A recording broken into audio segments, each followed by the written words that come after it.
Chapter 1. The Girl with a Future. On the 1st of July, 1961, a baby girl was born at her family home in Sandringham, Norfolk.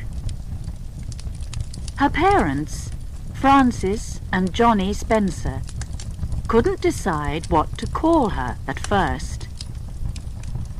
They had 2 daughters already, and this time they really wanted a boy. Finally, they called her Diana. They didn't know that in the future the name Diana Spencer would be famous all over the world. They could not guess how popular she would be in her short but full life. The Spencers are a very old English family. They became rich a long time ago as sheep farmers, and the family goes back to King Charles II and King James II of England. They have been friends and helpers of the royal family for hundreds of years. The house they lived in then, Park House, was near the Queen's house at Sandringham. So Diana grew up almost next door to the royal family. Diana often visited them at Sandringham House when she was a little girl. The Queen's most important homes are at Buckingham Palace in London and Windsor Castle, just to the west of London. But she also spends time at Balmoral Castle in Scotland and at Sandringham House, which is in the east of England. Later, people called Diana a fairy tale princess, but her story was often a sad one too. Her parents had the son that they wanted so much in 1964. They called him Charles. But their marriage was unhappy, and soon terrible fights began.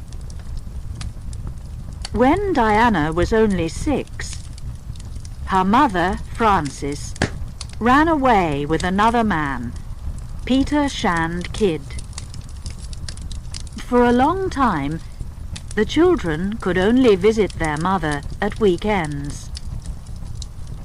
Frances very much wanted her children to live with her, but their father was against the idea, and so they stayed at Park House with him.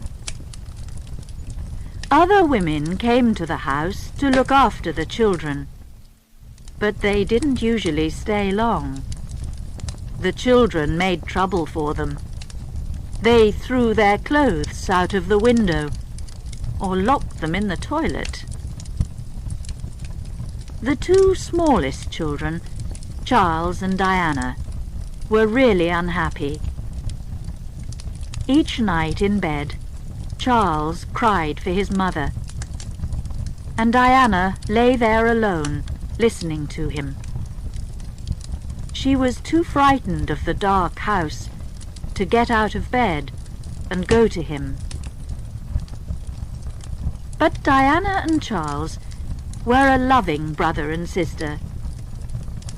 As time went on, they often travelled by train together to visit their mother. Diana was always friendly with her 2 older sisters, Sarah and Jane, but they had different lives.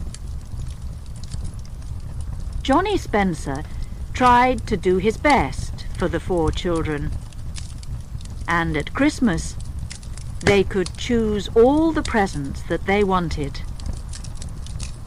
There were too many presents, and not enough hugs and kisses, they remembered later. Diana loved her father and wanted to look after him. She liked to help in the house, too, and to look after her animals. She had a cat, Marmalade, and a dog called Jill. Like a lot of English girls, Diana learned to ride a horse. But after she broke her arm in an accident, she was frightened and didn't want to ride again. Like the children in many rich or old families in England, the Spencer children went away to school. Diana went to Riddlesworth Hall School in 1970, when she was only 7. She lived there during the term and came home in the holidays. In 1974, she went on to her mother's old school, West Heath School in Kent, which was on the other side of London from Norfolk. Her sisters, Sarah and Jane, were also students there. By then, her mother wasn't living in London, but in Scotland. She and her husband Peter had a large farm on an island. It was a wild and beautiful place, and Diana had some lovely holidays there. In Diana's young life, everything was always changing, and she often felt alone. She was very sad when her grandmother, her father's mother, died in 1972. Her grandmother was a very kind woman. She looked after Diana a lot when her parents separated. Things changed even more in 1975, when her grandfather died too, and the Spencer family moved into the old family home at Althorpe in Northamptonshire. Diana's father was now Earl Spencer. Diana became Lady Diana Spencer, and her brother Charles a Viscount. Later, he too became an Earl. Until then, Park House in Sandringham was the only home that Diana knew. She didn't like going to Sandringham House to visit the royal family much. She felt strange in the royal house. But she loved Park House, with its friendly rooms and its big garden. She could go swimming in the pool there, play tennis, or hide in the treehouse. The children didn't really want to live at Althorpe. They didn't enjoy their visits there when their grandfather was alive. The house was large, dark, and frightening, with lots of old family pictures on the walls. But as they grew up, they liked it more. They enjoyed having their friends to stay. It was a good house for parties. At school, Diana made plenty of friends. She was a good student, not especially clever, but she enjoyed her lessons. She liked English and painting, but she was best at dancing and swimming. It was soon clear that she would never go to university, but she was helpful and kind. She even won a cup for helpfulness. As part of the school's charity program, Diana began to visit old or ill people in the town near the school. Usually she talked to them or helped with their shopping. This is perhaps where her love of charity work began. But she was not always quite so good. Once she got into real trouble when she left the school at night. She planned to meet a friend outside the school to get some sweets from her. One of the teachers found her empty bed and called the police. The head teacher was very angry, but her parents were secretly amused. When Diana left West Heath School, she was 16. At first, she didn't know what to do. Life at home was changing again, because her father had a new wife. Her name was Rain, and she was the daughter of Barbara Cartland, a famous writer of love stories. Diana and her brother and sisters were not very pleased about the marriage. They didn't want Rain as their second mother, and were always fighting with her. But Johnny loved his new wife, and they were very happy together. And in the end, Diana was pleased that Rain was there to look after her father. In 1978, a year after the marriage, Johnny became very ill. The doctors thought that he would die. Rain nursed him back to health, but it was a long time before he was better again. A little earlier, in 1977, Diana went off to a very expensive finishing school in Switzerland because she didn't want to stay at home. Girls from rich families went there to learn to cook, to speak French, and to look after a home. Diana only stayed there for 6 weeks, then decided that she wanted to go back to England to work. In the past, girls from important families like the Spencers never worked for money. But times were different now, and Diana wanted to be like other girls of her age. "I can easily find a job," she told her father. He bought her a very nice flat in Coleherne Court, Kensington, in the centre of London. She asked a few friends to come and live with her. One of them, Caroline Pride, was an old school friend of hers. This was the beginning of a really happy time for Diana. She was young and pretty. She had good friends, both boyfriends and girlfriends, and a nice flat and a car. She was free to try and find her way in the world. What could she do for a job? She loved children, and so she began to look after babies and small children for her sister's friends. Sometimes she cleaned their houses too, or cooked meals for them.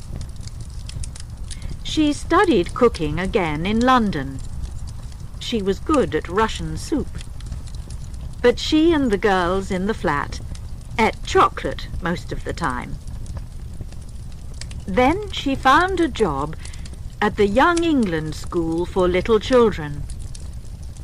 Here she was very happy, and her bosses were very pleased with her work.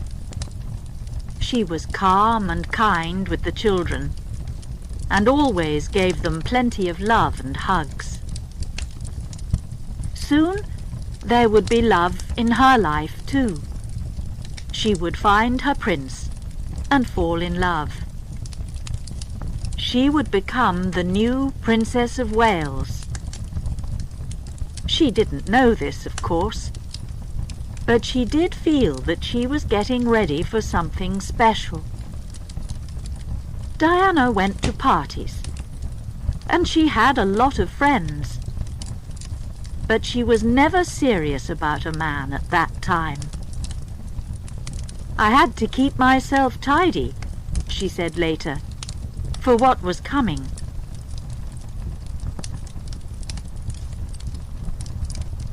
Chapter 2. A Fairy Tale Wedding. Prince Charles was taking a long time to choose a wife. He was already 32. He always had plenty of girlfriends. Diana's sister Sarah was once his girlfriend, but he couldn't decide who to marry. Charles was the future King of Britain, so he had to choose well. Not every beautiful woman makes a good queen. Life in the royal family can be very hard. The royals spend a lot of time in public. She must also be a girl from a good family, and Charles must be her first lover. In February 1981, the news finally came out that Prince Charles was getting married to Lady Diana Spencer. The photos in the newspapers showed a pretty, quiet girl with a sweet smile, and the reporters soon began to call her Shy Di. Diana was the first English girl to marry a Prince of Wales for 500 years. And in private, Prince Charles said that the Spencers were more royal than the royals. It seemed that Diana and Charles were perfect together. People in Britain began to look forward to a fairy tale wedding. Diana grew up with the royal family, but for a long time she didn't really know Charles. There are a lot of families in the royal circle, and also Charles was 12 years older than her. He was already a young man when she was still a child. But when Diana was 16, they met at a country house party. She was only a schoolgirl, and Charles was more interested in his dog and his sport than in her. But from that time, Diana put a photo of Charles by her bed. They met at a few more parties, but it was only in July 1980 that Charles began to look at Diana with new eyes. They were both staying with friends in the country. In the evening, Diana sat next to Charles outside in the garden. She was telling him that she saw him at a funeral a year earlier. "You looked so sad," she said. "I thought, it's wrong that you're alone. You need someone to look after you." Charles's heart opened to her, and from then on he was seriously interested in her. He asked her out for an evening of music, with supper later at Buckingham Palace. But he didn't give Diana much time. She only had 20 minutes to wash her hair and get ready. "Maybe you'll be the next Queen of England," a friend told her. Diana only laughed. Then Charles asked her to go to Balmoral for the Braemar Games, the Scottish sports which happen every September. Diana's sister Jane was now married to Robert Fellows, the Queen's personal secretary. They had a small house in the Royal Park at Balmoral, and Diana stayed there with her sister and husband. Prince Charles phoned her every day, and they went for walks together. Until then, no one guessed that the prince had a new girlfriend. But one day, Charles and Diana were fishing down by the River Dee. Suddenly, they noticed someone on the other side of the river.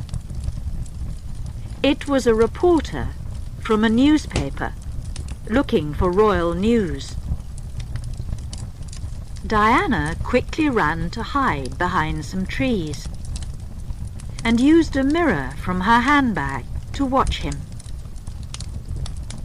Two other photographers hurried to the same place by the river.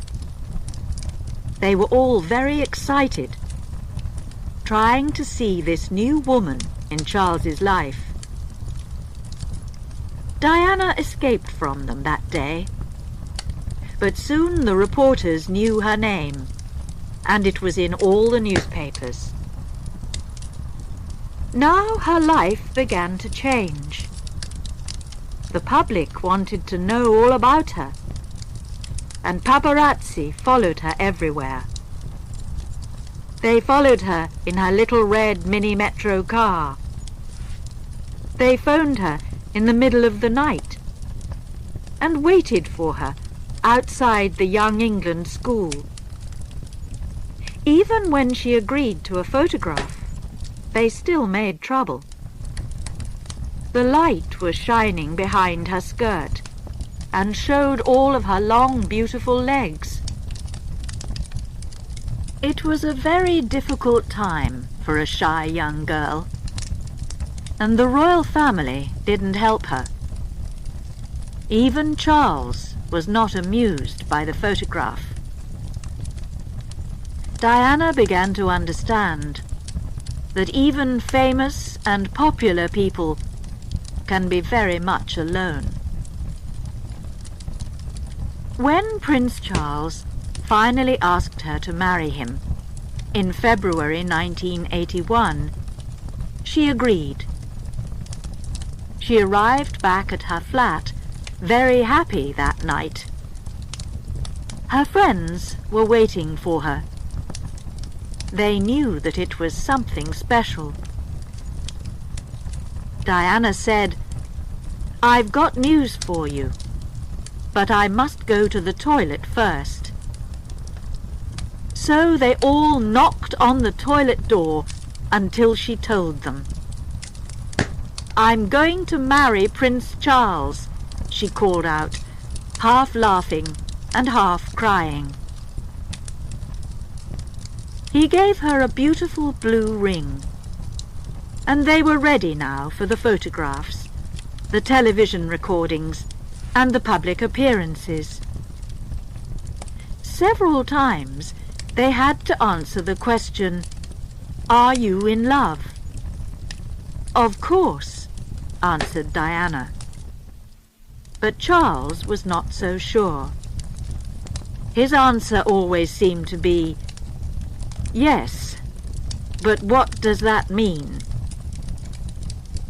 To the public, it was real love. It was exciting news for Britain. Here was a fairy tale prince and princess, bringing new colour and life into the royal family. Diana now moved into Clarence House, the Queen Mother's home, and was safer there from the reporters. Everyone was getting ready for the wedding. Over 10,000 presents arrived for Charles and Diana. She chose a young husband and wife, David and Elizabeth Emmanuel, to make her wedding dress. "She made coffee for us," they remembered. Here was the future Princess of Wales, and we were students not so long ago. It was quite a surprise. But not everything was perfect. At the centre of the fairy tale, there was a black shadow. When Charles asked Diana to marry him, something strange happened. She suddenly felt, deep inside, that she would never be queen. She also knew that she would have a difficult job as Charles's wife. This did not stop her. But just before the wedding, she became seriously worried. She suddenly understood that Charles's old girlfriend, Camilla Parker Bowles, was still very important to him. Diana found a present from Charles to Camilla, and he often telephoned her. Did Charles really love her, or was he still in love with Camilla? And Diana was no longer free. The happy days in her flat with her friends and at work with the little children were all gone. The royal machine frightened her. There were so many royal rules, and Buckingham Palace was a dead place to her. No one welcomed her when she arrived at Clarence House, and no one told her how to do things. She still tried to enjoy herself. She escaped to Australia for a quiet holiday with her mother, where none of the paparazzi could find them. Back at Clarence House, she wanted to go on with her dancing, and so she asked her old teacher to come and work with her. But she knew that soon nothing would be the same. During one of her last lessons, she said, "In 12 days' time, I shall no longer be me." She got thinner, and she even wanted to stop the wedding. Her sisters told her to go on. "Bad luck. You've got to do it. Your face is on the tea towels now," they said. So, on the 29th of July, 1981, Prince Charles married Lady Diana Spencer in St. Paul's Cathedral, London. It was a great day for England. More than 1 million people were out on the streets in the morning to wave as she went by. In Britain, everything stopped as people switched on the television. In many houses, there were little parties, as families, friends, and neighbours all sat down together to enjoy themselves. Diana arrived at St. Paul's with her father. The church was full of important people from all over the world. Not only was the British royal family there, but there were other kings and queens from Europe. There was beautiful music, and the church was full of flowers. Diana looked wonderful in her long wedding dress, which was almost white, with the skirt very long at the back. With flowers in her hands, and her heart full of hope, she agreed to marry Charles. "I will," she said. Charles put the wedding ring on her finger. It was made of Welsh gold. This gold was a present to the royal family about 50 years earlier, and Diana's ring was made of the very last piece. Charles and Diana were now husband and wife. They promised to stay together all their lives. The crowds who were shouting, "Lady Di, Lady Di," now changed the words to "Princess Di, Princess Di." They went back to Buckingham Palace, where Charles kissed his new wife in public. Then they left for their wedding holiday. First at a house called Broadlands, then on the royal ship Britannia. Diana was suddenly the world's favourite woman. Her face really was on the tea towels, and on cups, glasses, spoons, and all kinds of things that people bought at the time of the royal wedding. They wanted something to record and remember that special day, the most important royal day since Elizabeth became Queen in June 1953. In some ways, Queen Elizabeth was still part of a picture which was painted by the famous Queen Victoria over 100 years before. In this picture, the royal family is a good Christian family. They show a polite face in public and keep all their problems secret. Royal children must learn that their country comes first and their personal life second. Sadly, this can also give us a royal family which seems cold and far away. Queen Elizabeth did try to make the royal family more modern. Once, most royal children studied at home, but her son, Prince Charles, went away to school and university.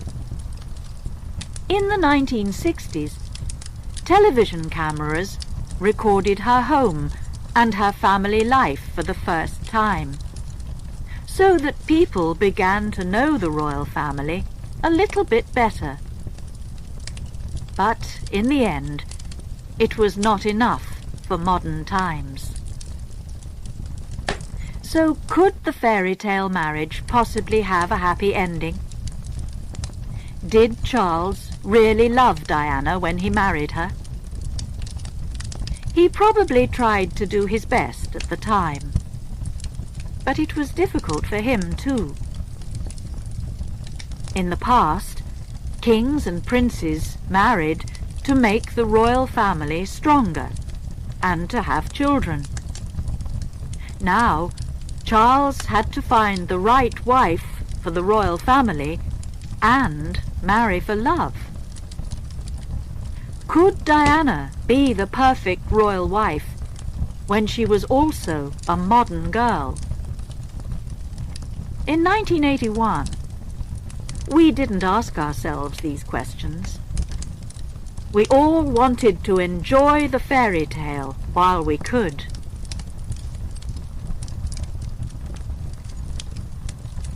Chapter 3. The Young Princess. In her new marriage, Diana was like a young bird who was learning to fly. At school, she was too shy to speak in public. Now she was making public appearances all the time as one of the royal family. One of her first public visits was in May, just before she got married. This was to Tetbury, a town near Prince Charles's new country home at Highgrove in Gloucestershire. Crowds of people came out to see Diana. Dressed in a red suit, she walked through the streets and smiled shyly as they gave her bunches of flowers. It took some time before she wasn't frightened of these public appearances. On one of the first that she made with Prince Charles, he told her to walk over to the waiting crowds. "Talk to them," he told her. "I can't. I just can't," she said. But she had to. And after that, she found it became easier and easier. She was very natural, and everyone liked that. People began to feel that they could talk to her about their problems. She was quickly becoming one of the most popular women in the world. Soon, she was more popular than Charles. He wasn't very pleased by this. "I'm sorry I'm not my wife," he said once or twice to the crowds when he made visits alone. Everyone loved Diana because she was young and beautiful. During her first few years as a princess, she learned how to dress well, and people became interested in her clothes. After every appearance, the reporters described what she was wearing. There were photos in the newspapers recording all her different dresses. Before she got married, she still looked very young. Her face was round, and her clothes were nothing special. And when she first became Princess of Wales, she still didn't always dress well. Sometimes she wore dresses and hats that were too old for her, like those for a 45-year-old woman.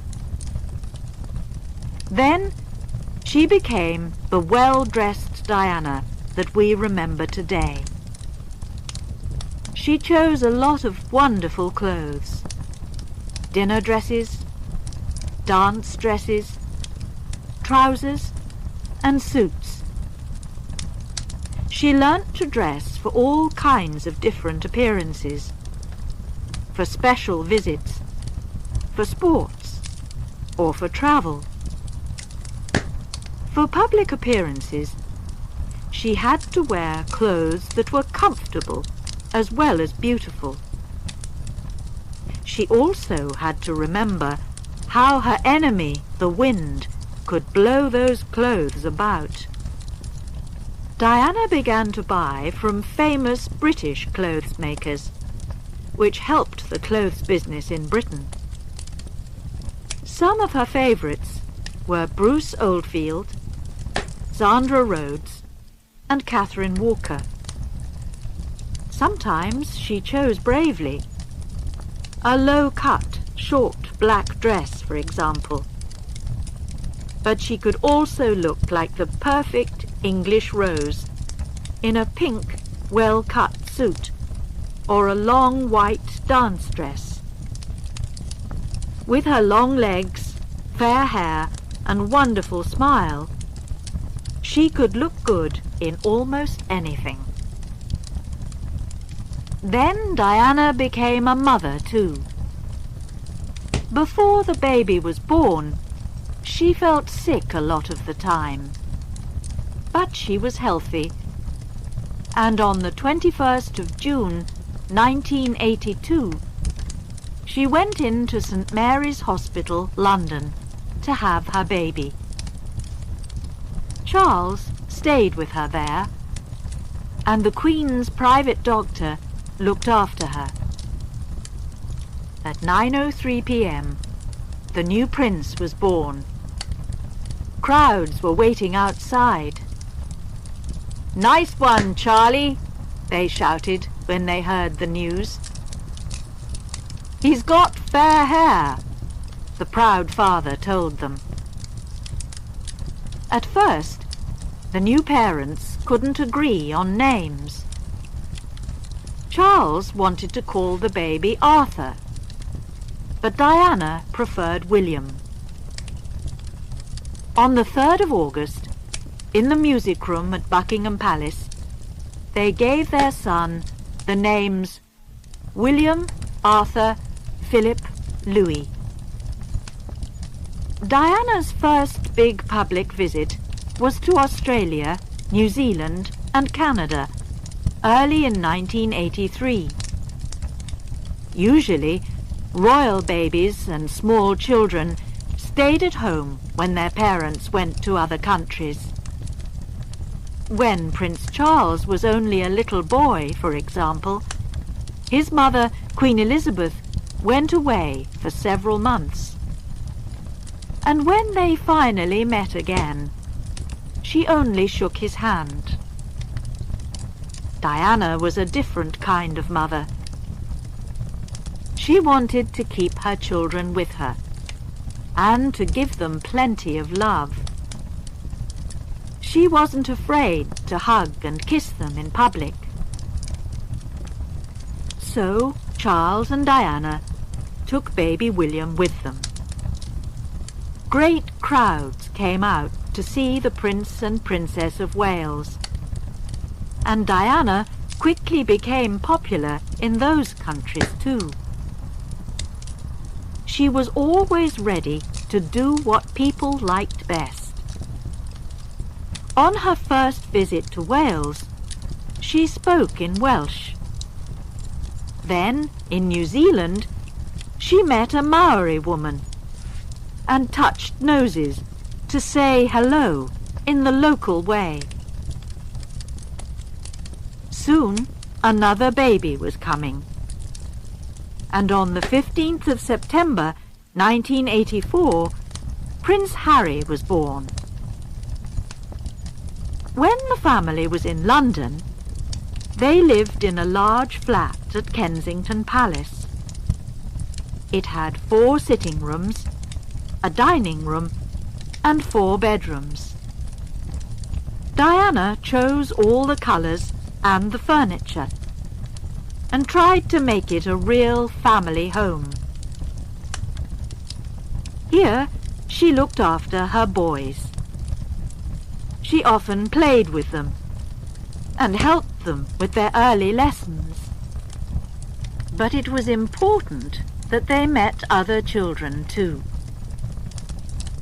Charles wanted William and Harry to study at home with a private teacher, but Diana didn't agree. So, in September 1985, William went to his first school. In 1987, he went on to Wetherby School. On his first day, she took him there, just like any other mother, and together they met his new teacher. Diana was now a busy princess, wife, and mother. But she was beginning to work with charities now too, which quickly became one of the most important things in her life. In 1982, the newspapers reported that Diana was now working with 5 charities. By the time that she was 24, she was working with 18. She began to visit people in hospital. She wasn't afraid to meet people who were dying. And she began to meet people with terrible illnesses like AIDS. A lot of people were frightened that you could catch AIDS by touching someone. Diana held the hand of a man with AIDS to show that this wasn't true. The photographs of this helped people with AIDS a lot. She worked hard, but she still wanted to have a good time too. She practiced a special dance secretly with the famous dancer Wayne Sleep. Then, one night at the theatre, she suddenly went up to the front to dance with Wayne. She wanted to surprise Prince Charles. The newspapers were full of it the next day. Only Prince Charles was not so pleased. In private, he told her that it was not the right thing for a princess to do. Diana now had a new friend in the royal family. This was Sarah Ferguson, or Fergie, who married Prince Andrew, Charles's younger brother, in 1986. She was a girl with a warm heart, but she wasn't always sensible. One night, just before they got married, Prince Andrew was having a men-only party. Fergie and Diana dressed up as policewomen to try and get in. Again, the royal family were not pleased with Diana. She was becoming too wild. Few people knew that at this time Diana was not happy. She seemed to have the perfect life, but inside she was in trouble. She was helping other people, but she needed help herself. She was popular, a great favorite of the people, and reporters photographed her everywhere. But in private, she was alone with her troubles. Chapter 4. The Woman Inside. In November 1982, the palace told the world that Diana was in the best of health. She did not have an eating illness, as some of the newspapers were saying. Diana began to look too thin even before she got married. People thought that she was just tired or growing up. But in fact, Diana was getting ill. She ate too much, then made herself sick. She ate large meals out of the refrigerator late at night. She ate cakes and chocolate, and was sometimes sick several times a day. At first, she looked thin because she kept no food down inside her. But in the end, she learnt to hide her illness so that she looked fine. In January 1982, Diana fell down some stairs when her first baby was on the way. It wasn't in the newspapers until a few weeks later. It was an accident, the palace said. It was only a few stairs. The doctor visited her, and she was fine now. There was nothing to worry about. But Diana tried to kill herself that day. Life was too much for her. She felt sick all the time before William was born, and her new job in the royal family was very difficult. Most of all, she felt that her husband wasn't really interested in her. On that day, he wanted to go out horse riding, and he wouldn't stay to talk to her. After William was born, she felt very unhappy.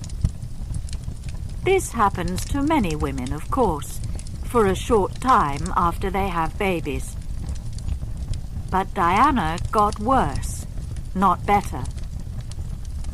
She sometimes cut herself with a knife, and tried several more times to kill herself. She was probably crying out for help.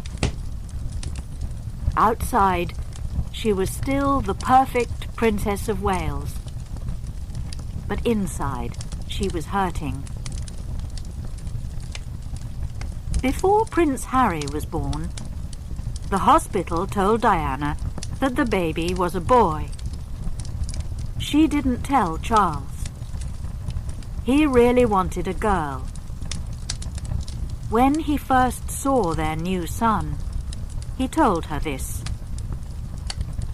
Suddenly, Diana felt that this was the end of their marriage. "Something inside me died," she told her friends later. She married for love, but perhaps Charles didn't. Did his family push him into the marriage? His real love, Camilla Parker Bowles, was already married, and he had to marry someone. Perhaps he chose Diana only because she would be the right sort of royal wife and mother. Charles was still seeing Camilla when he was married to Diana. On their wedding holiday, Diana saw that Charles still kept photos of Camilla in his pocket. And during the marriage, Charles still gave Camilla presents, and often telephoned her privately. The mother of Camilla's grandmother also had a royal lover, King Edward VII. Camilla, it seemed, was repeating the family story. But Charles and Camilla were friends as well as lovers. They were the same age, and they were interested in the same things, like horses and the country.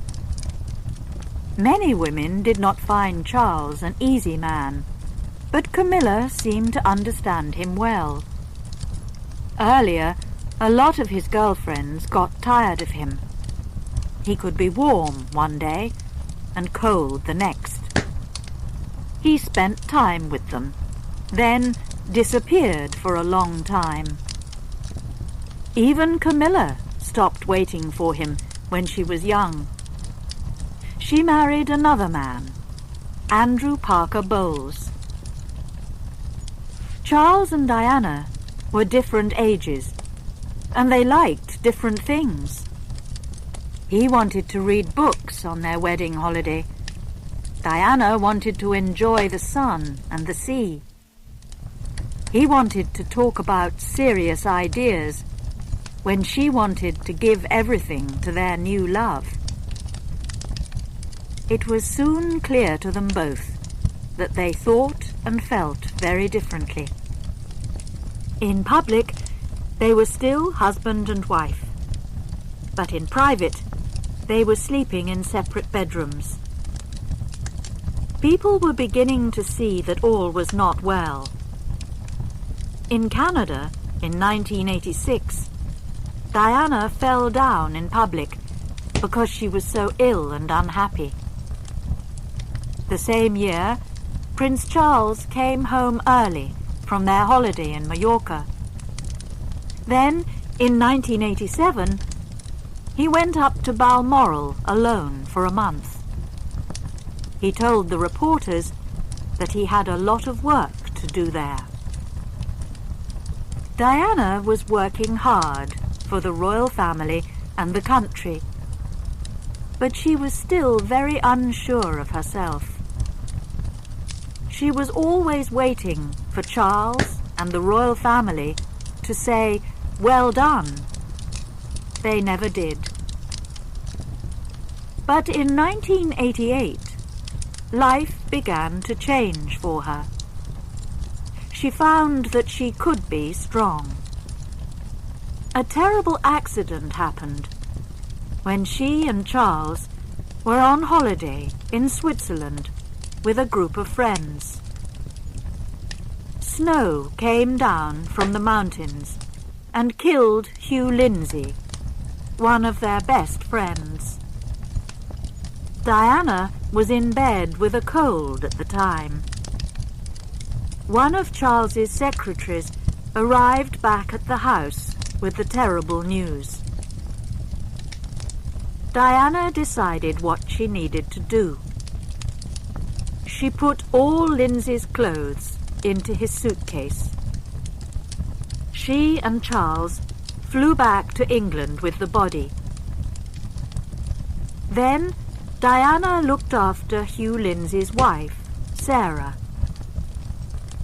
The Lindsays only got married a few months before the holiday, and Sarah was having a baby. And then Diana decided that it was time to help herself too. Carolyn, her old school friend, said, "I'll give you an hour. If you don't go to a doctor, I'll tell the world about your illness." Diana went to see a special doctor for help with her eating illness. "How many times have you tried to kill yourself?" he asked her at once. 4 or 5 times, she said. She was very surprised that he seemed to know all about her so quickly. In 6 months' time, he told her, she could be a new person. He visited her every week, and she began to read books about the illness and to understand herself better. In 6 months, she was a new person, and she was almost better. It was the beginning of a new way of life for her. She had to help herself. Charles wouldn't help her.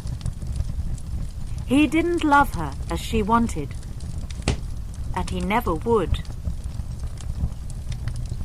She also learnt to give her love to the poor and ill people that she met through her charity work. She had a special touch. When she visited people in hospital, a hug or a kiss from Diana seemed to help them greatly. Sometimes she continued to visit people for a long time until they were better. She often wrote them kind letters later. A lot of her charity work was with children, and she was always happy and natural with them. At home, it was the beginning of the war between Diana and the royal family. It was difficult for people who worked for Charles and Diana. They had to decide which side they were on. You had to be a Charles person or a Diana person. If you tried to be both, you quickly got into trouble. Diana began to think of Charles's people as the enemy. They now lived 2 separate lives in the family too. There was Diana's life and Charles's life. This was true even for the boys. When Diana took them out, they went to modern places that children like, water game parks or the cinema.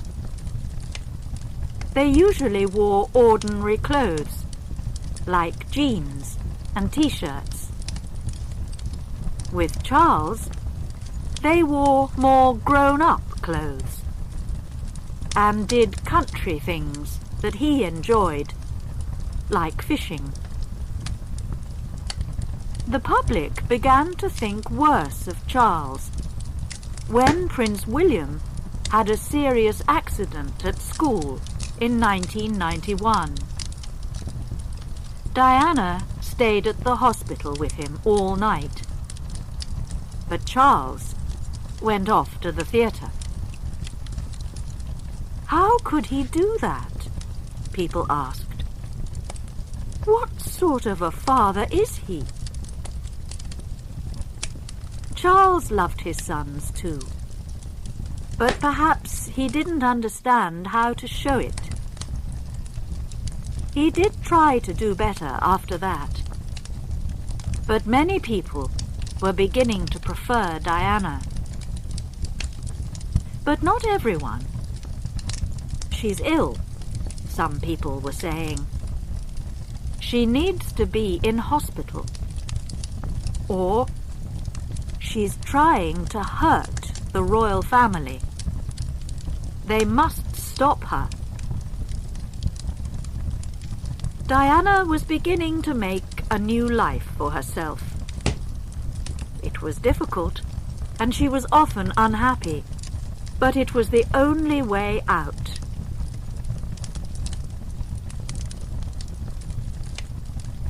Chapter 5. The New Diana. The Queen called 1992 a terrible year. It began badly for Diana, too. On the 29th of March, her much-loved father died. She was on holiday in Austria, and she flew home at once for the funeral. Prince Charles flew back with her to England, but she went to the funeral alone.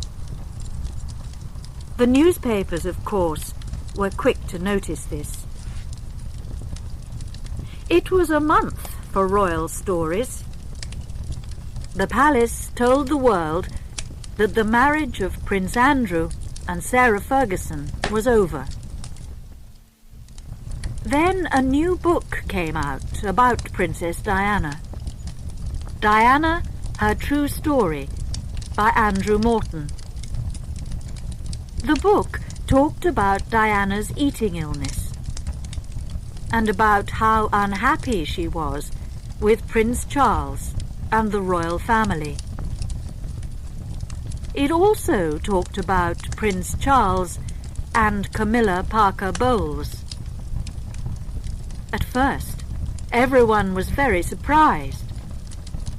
Could it all be true?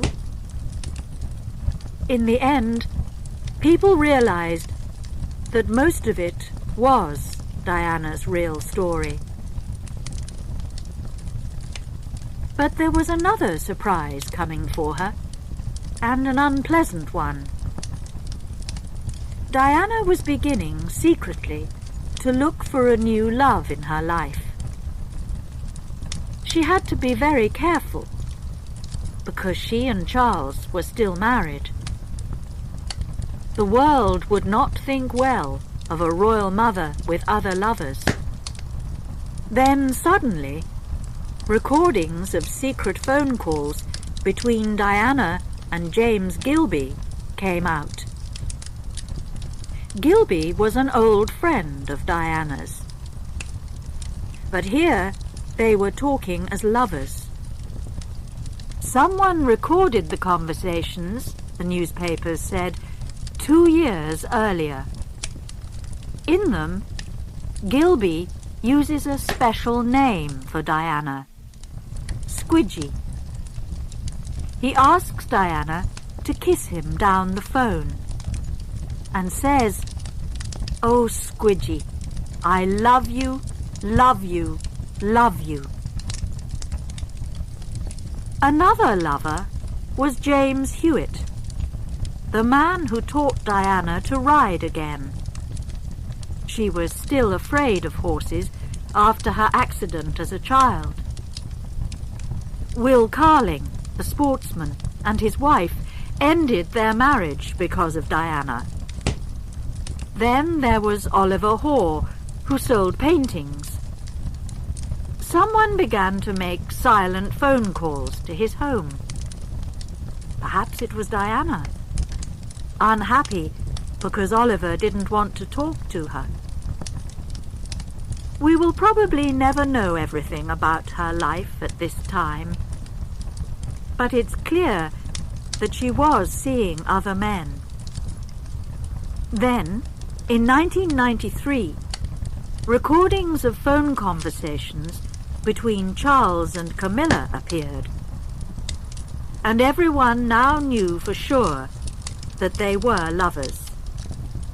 Charles was very unhappy about this, and at first promised to live alone without women. A year later, he talked about it all on television, but he didn't stop seeing Camilla. In the photos of 1992, Diana is often alone. In one, she is sitting in front of the Taj Mahal in India. She is smiling, but she looks very small and alone in front of the big white building. In November 1992, Charles and Diana did make a visit together to Korea, but they were clearly unhappy. Finally, in December, they told the public that they were separating. Prince Charles would stay at Highgrove, and Diana would live alone at Kensington Palace. The children would spend time with both of their parents. The Queen's family was in trouble all around her. Just to finish the terrible story of 1992, there was a serious fire at Windsor Castle, the Queen's favourite home. Everyone there, the Queen too, worked hard to put it out. But the castle and the royal family would never be the same again. Diana's private rooms at Kensington Palace were full of photos of William and Harry. "They mean everything to me," she said. But now she couldn't be with them so much. A lot of the time, they were at school or with their father. She even had to eat her Christmas dinner alone, while William and Harry spent Christmas Day with their father and grandmother. But she was doing her best to help her sons for their future as royal princes, and William perhaps as the future King of England. She decided that they needed to understand some of the country's problems. She took them to visit sick people in hospitals. But she also took them out secretly to see some of the dark and unpleasant places where homeless people spend the night. In 1995, William went to Eton, one of the top schools in the country. But he didn't forget the other side of life that Diana showed him. He later gave Diana the idea of selling a lot of her dresses for charity. Diana's new life had good times in it too. She had plenty of friends. Many of them were famous, and some of them were film stars or pop stars. She was friendly with the pop stars Elton John and George Michael, and with Terence Stamp and Richard Attenborough, the film stars. She knew Luciano Pavarotti, the Italian singer, and others from the music and film world, like Michael Jackson, Paul and Linda McCartney, and Liza Minnelli. She often had lunch with friends. An Italian restaurant, San Lorenzo in Kensington, was her favourite for a long time. She still loved dancing and pop music, and she went swimming or running every day to keep in good shape. Diana was very serious about her health now. But she couldn't escape from the paparazzi. Everywhere she went, they tried to take photographs of her. Sometimes they took photos secretly. You could get a lot of money for a new photo of Diana. Suddenly, it was all too much for her. In December 1993, she told the world that she wanted to live quietly. She would stop most of her work for charities. She needed time for her children and for her private life. It was not for long. She soon came back because she wanted to get on with her work and be a mother to the world, as one newspaper wrote. And the story of Diana and Charles was not over yet. In November 1995, she recorded her famous appearance on television. She talked openly to reporter Martin Bashir about her life in the royal family, and she was clearly hurt and angry about the past. There were 3 in this marriage, she said about Charles and Camilla, and 3, as she told us, is a crowd. But she also talked about her future. I don't think many people will want me to be queen, because I do things differently. Because I don't go by a rule book. She worked, she said, from the heart, not the head. But she wanted to be queen of people's hearts. These were words which the world never forgot. A lot of people that she helped will never forget her either. One of her favorite charities was Centrepoint, which looks after homeless people. Vincent Seabrook, a man of 27, now working as a private guard, remembers her well. He was living homeless on the streets when Diana came past and stopped to talk to him. She got me something to eat and drink, listened to me, and gave me the number for Centrepoint, he said. She wasn't frightened of illness, or of people who had serious problems with their bodies. She was ready with a hug or a kiss for everyone. A man who couldn't see wanted to know what Diana was like. "Is it all right if I touch your face?" he asked. "Of course you can," she said. He moved his hands over her eyes, nose, and mouth until he could see a picture of her in his head. "You're very pretty," he said. When someone was in trouble, she tried to help them. Once in hospital, she heard a woman crying. The woman's son, Dean, was badly hurt in a car accident. Diana sat with the young man that night and visited him again later.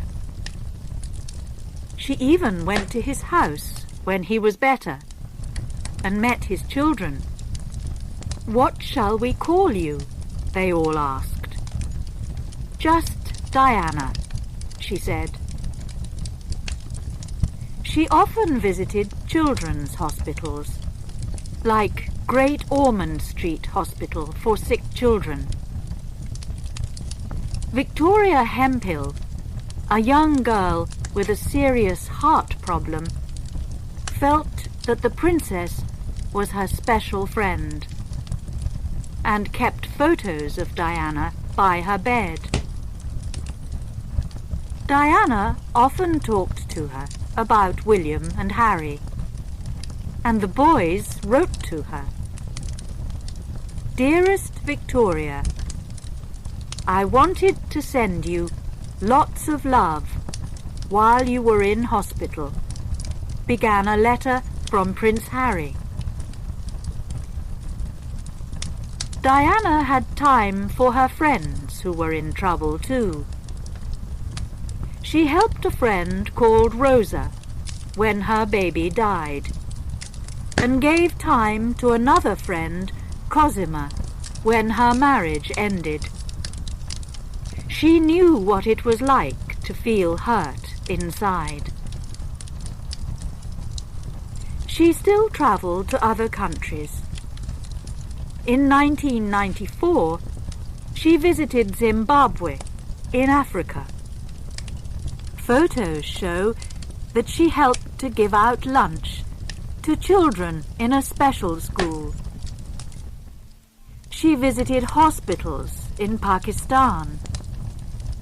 In India, she became friends with Mother Teresa, who was famous for her work with poor people who were dying on the streets.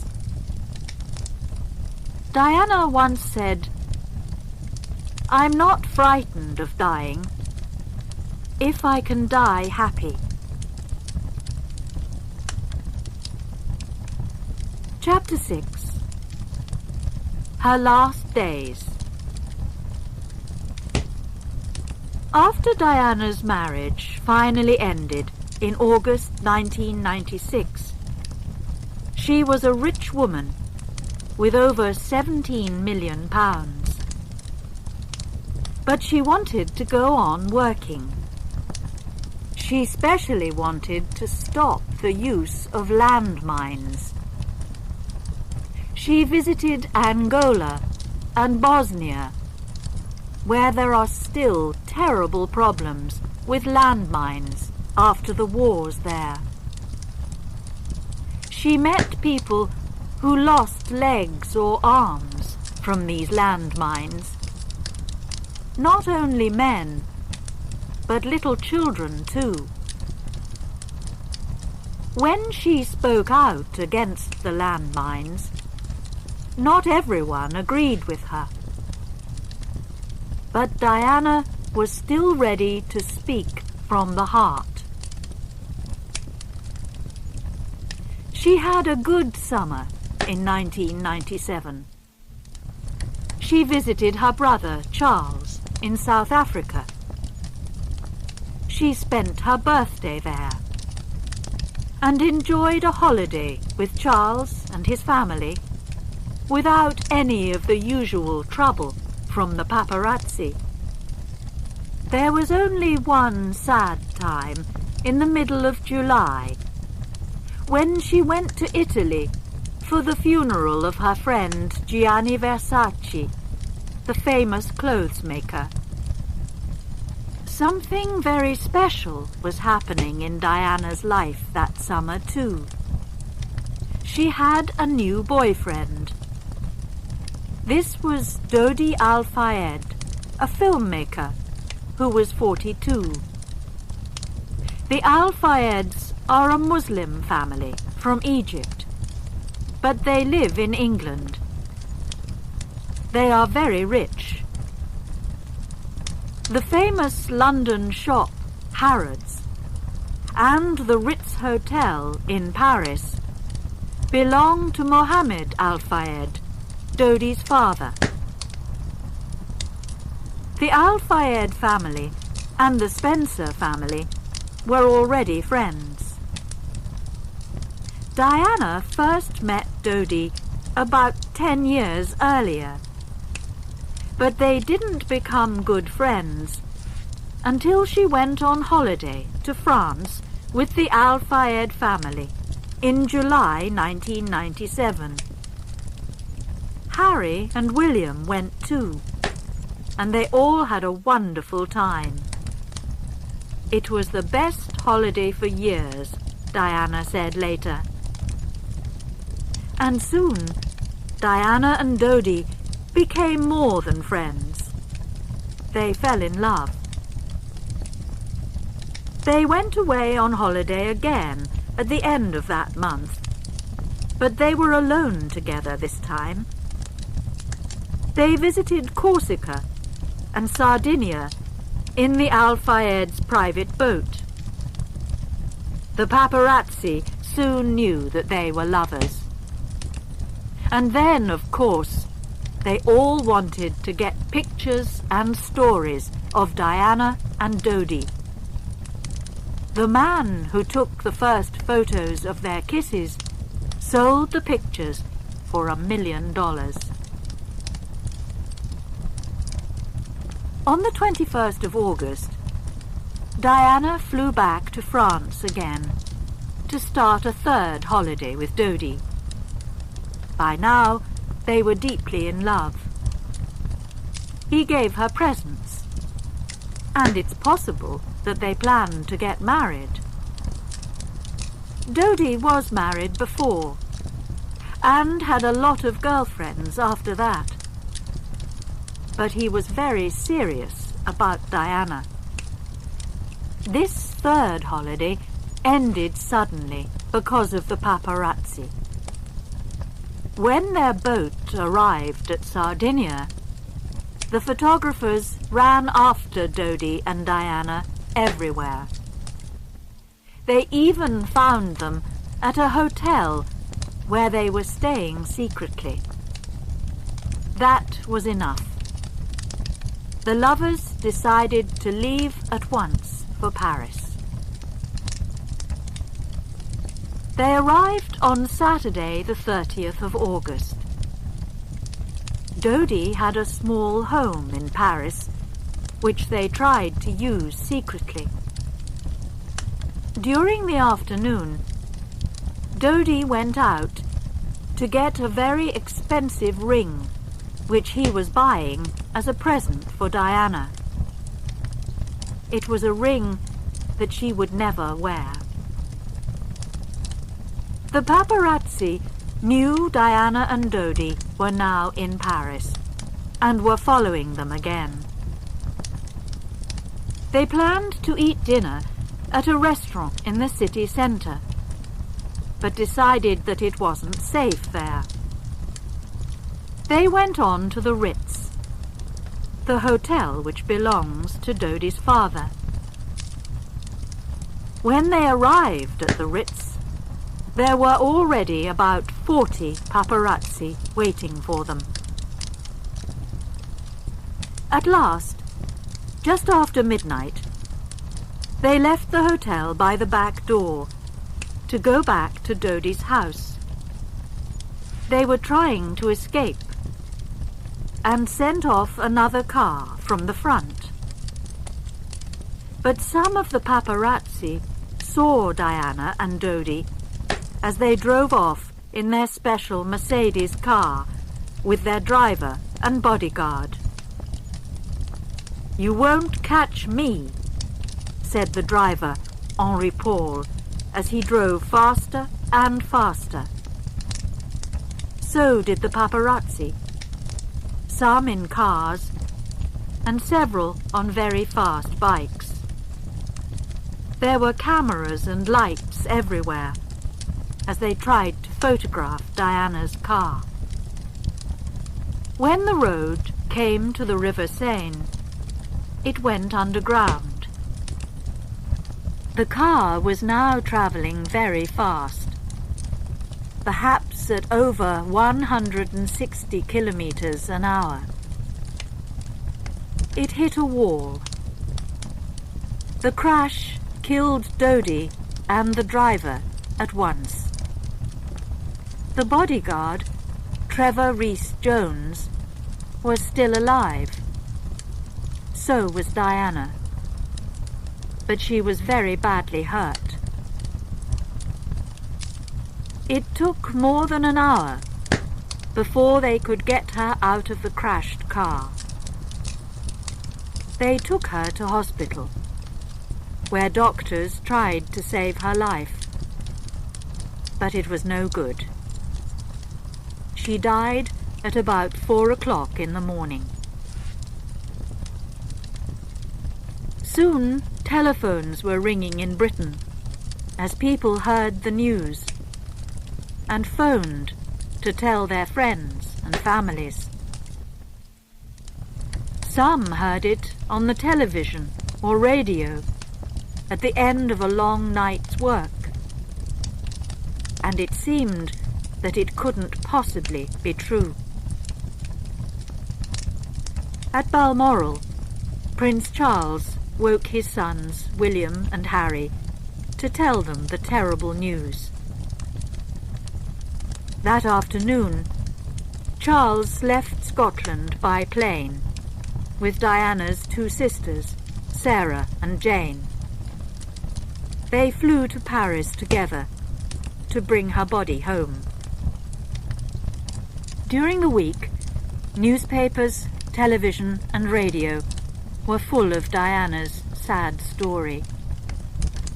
People cried and left bunches of flowers for her. By the middle of the first day, there were over 1,000 bunches outside Kensington Palace. By the end of the week, it was like a sea of flowers there. With the flowers, there were cards and letters. To our sweet princess, thank you for the love you showed us all. Queen of Hearts and Princess of Love were words that came up again and again. We'll never forget you, the letters said. And during that week, the mystery about the car crash was growing. When Trevor Rhys-Jones, the bodyguard, finally woke up in hospital, he couldn't remember the accident. We now know that the driver, Henri Paul, had too much to drink that evening, far too much. But the paparazzi were driving too fast and too near, and the photographer's lights were too bright. Did they make it happen too? And was there a second car in the crash? Some people even thought that it was murder. This was probably just a wild story. But there was still a mystery about the crash. Diana's funeral was on Saturday the 6th of September, 1997, 1 week after she died. On Friday night, thousands of people went to London. They stayed out all night, waiting for the morning, when her body would travel from Kensington Palace to Westminster Abbey. Kensington Palace gardens were beautiful. It was a warm night, and there were flowers by every tree. People of all ages sat quietly together in little groups, remembering Diana. Her funeral, like her wedding, brought famous people together from all over the world. Some were heads of governments, and others were her friends. Many were famous names from the worlds of film and music. All the royal family was there. Princes Charles, William and Harry walked behind Diana's body as it went into the church. Her sons gave her white flowers with a card that just said, Mummy. In Hyde Park, crowds of thousands watched the funeral on a big screen. Many cried as they listened to the words and heard some of Diana's favourite music. Earlier that summer, Diana looked after her friend Elton John at Gianni Versace's funeral. Now, he sang at her funeral. It was a song that he once wrote about the film star Marilyn Monroe.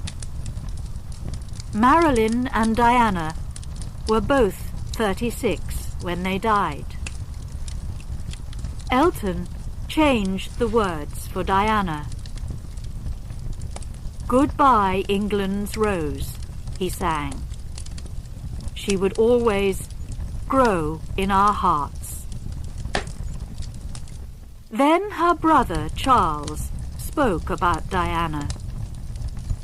He remembered how kind and beautiful she was. "Today is our chance to say thank you. We want you to know that life without you is very, very difficult."